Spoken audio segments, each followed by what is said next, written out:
கடலூர் மாவட்டம் திட்டக்குடி வட்டாட்சியர் அந்தோணிராஜ் சென்ற கார் சாலையோர மின்மாற்றியில் மோதி விபத்துக்குள்ளாகி இருக்கிறது. கூடுதல் விவரங்களை செய்தியாளர் மணிகண்டன் வழங்க கேட்கலாம். மணிகண்டன், வணக்கம். சாலையோர் டிரான்ஸ்பார்மரில் மோதி கார் விபத்துக்குள்ளாகி இருக்கிறது. தற்போது வட்டாட்சியர் அந்தோணிராஜ் நிலை எவ்வாறு இருக்கிறது? இந்த விபத்து குறித்தான முழு விவரங்கள் மணிகண்டன். வணக்கம் மேடம். கடலூர் மாவட்டம் திட்டக்குடி வட்டாட்சியராக அந்தோணிராஜ் பணிபுரிந்து வருகிறார். இன்று காலை விருத்தாசலத்தில் இருந்து திட்டக்குடி அலுவலகத்திற்கு ஓட்டுநர் பாலமுருகன் அவரை அழைத்து வந்துள்ளார்.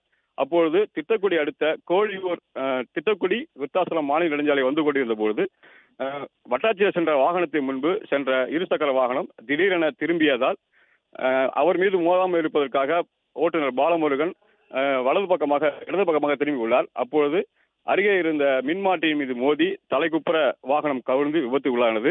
இதில் அந்தோணிராஜ் மற்றும் பாலமுருகன் இருவரும் படுகாயமடைந்துள்ளனர். அவர்களை அங்கிருந்தவர்கள் மீட்டு உடனடியாக திட்டக்குடி அரசு மருத்துவமனைக்கு அனுப்பி வைத்துள்ளனர். அங்கு அவர்களுக்கு மருத்துவர்கள் சிகிச்சை அளிக்கப்பட்டு வருகின்றனர். விபத்து குறித்து போலீசார் விசாரணை செய்து வருகின்றனர். மேடம்,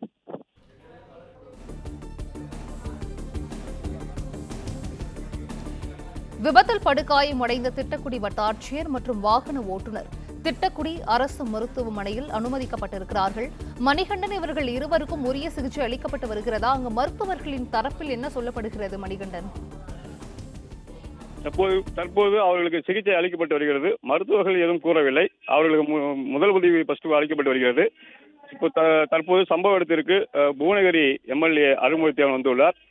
அவர்களுக்கு இப்ப தீவிர சிகிச்சை அளிக்கப்பட்டு வருகிறது. மேடம்,